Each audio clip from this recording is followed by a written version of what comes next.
Hello guys, I am Manasi. Welcome to my YouTube channel. അപ്പോൾ ഞാൻ ഇന്ന് വന്നിരിക്കുന്നത് PNC മാക്കിൻ്റെ അപ്ഡേറ്റ്സ് ഷെയർ ചെയ്യാൻ വേണ്ടിയിട്ടാണ്. അപ്പോൾ വീഡിയോ കാണുന്ന എല്ലാവരും തന്നെ എൻ്റെ ചാനൽ സബ്സ്ക്രൈബ് ചെയ്യുക, അതുപോലെ തന്നെ എല്ലാവർക്കും ഷെയർ ചെയ്ത് കൊടുക്കുക. പിന്നെ എല്ലാവരും വീഡിയോ മുഴുവനായിട്ട് കാണാൻ ശ്രമിക്കണം കേട്ടോ.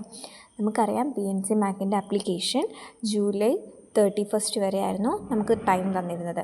അതിൻ്റെ ഇടയിൽ ഒരു ലിസ്റ്റ് പബ്ലിഷ് ചെയ്യും. റിജക്റ്റ് ആയ കുട്ടികൾക്ക് പിന്നീട് അപ്ലൈ ചെയ്യാൻ, അതായത് കറക്ഷൻ തിരുത്താൻ ഒരു അവസരം ലഭിക്കുകയും അപ്ലൈ ചെയ്യാത്തവർക്ക് പിന്നെ അപ്ലൈ ചെയ്യാനൊരു അവസരം തന്നുകൊണ്ടായിരുന്നു PNC മാക്ക് ജൂലൈ 31 വരെ നമുക്ക് ഡേറ്റ് തന്നിരുന്നത്.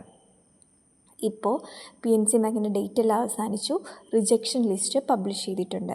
ഇപ്പോൾ കുറേ കുട്ടികളുടെ കൊടുത്തിരിക്കുന്ന ആപ്ലിക്കേഷനെല്ലാം റിജക്റ്റ് ആയിട്ടുണ്ട്. അപ്പോൾ നമുക്ക് ആ റിജക്ഷൻ എങ്ങനെ മാറ്റാം, അതുപോലെ തന്നെ എന്താണ് ആ റിജക്ഷന് കാരണം എന്നുള്ളതാണ് ഈ വീഡിയോയിൽ നമ്മൾ ഡിസ്കസ് ചെയ്യുന്നത്.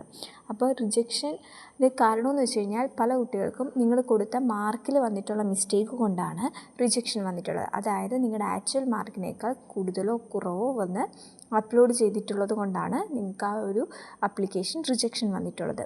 സോ നിങ്ങൾക്ക് റിജക്ഷൻ എന്താണെന്ന് വെച്ച് കഴിഞ്ഞാൽ അത് സൈറ്റിൽ കയറി നോക്കി മനസ്സിലാക്കിയതിന് ശേഷം എന്ത് ചെയ്യുക, ആ റിജക്ഷൻ നിങ്ങൾ മനസ്സിലാക്കിയ റിജക്ഷൻ വെച്ചുകൊണ്ട് PNC മാക്കിലോട്ട് ഒരു മെയിൽ അയക്കുകയാണ് എന്നുണ്ടെങ്കിൽ നിങ്ങൾക്ക് ആ റിജക്ഷൻ കറക്റ്റ് ചെയ്യാനൊരു അവസരം കിട്ടുന്നതാണ്.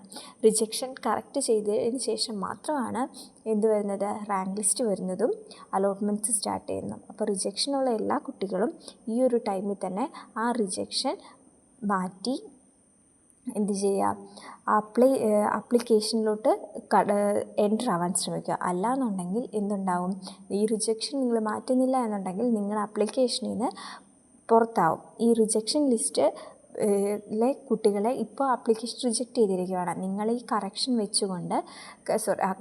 വെച്ചുകൊണ്ട് മെയിൽ അയക്കുകയാണെന്നുണ്ടെങ്കിൽ നിങ്ങളുടെ റിജക്ഷൻ മാറുകയും നിങ്ങൾക്ക് ആപ്ലിക്കേഷനിൽ പങ്കെടുക്കാൻ സാധിക്കുകയും ചെയ്യും.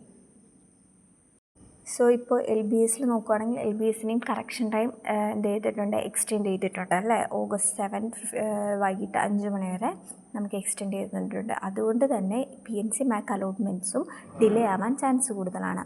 LBS എക്സ്റ്റെൻഡ് ആവുന്നതോറും PNC മാക്ക് അലോട്ട്മെൻറ്റ്സും ഡിലേ ആയി വരും.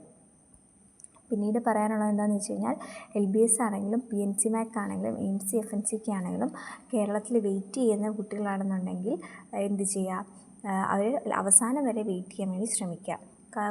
മീൻസ് കിട്ടില്ല എന്ന് ഉറപ്പുള്ളവർ പുറത്തൊരു സീറ്റ് ബുക്ക് ചെയ്തതിന് ശേഷം മാത്രം വെയിറ്റ് ചെയ്യുക. അല്ലെങ്കിൽ ഇവിടെ അലോട്ട്മെൻറ്റ് തീരുമ്പോഴേക്കും പുറത്തുള്ള സീറ്റ് ഫില്ലാവും, പിന്നീട് ഭയങ്കര ബുദ്ധിമുട്ടായിരിക്കും.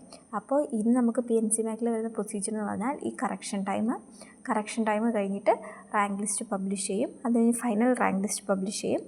പിന്നീട് നമുക്ക് അലോട്ട്മെൻറ്റ്സ് സ്റ്റാർട്ട് ചെയ്യുന്നതാണ്. അപ്പോൾ എല്ലാവരും തന്നെ ഇവിടെ പഠിക്കാൻ താല്പര്യമുള്ള എല്ലാ കുട്ടികളും ഇവിടെ തന്നെ മാക്സിമം വെയിറ്റ് ചെയ്യുക. എല്ലാവർക്കും ഇവിടെ തന്നെ അഡ്മിഷൻ കിട്ടുമായിരിക്കും.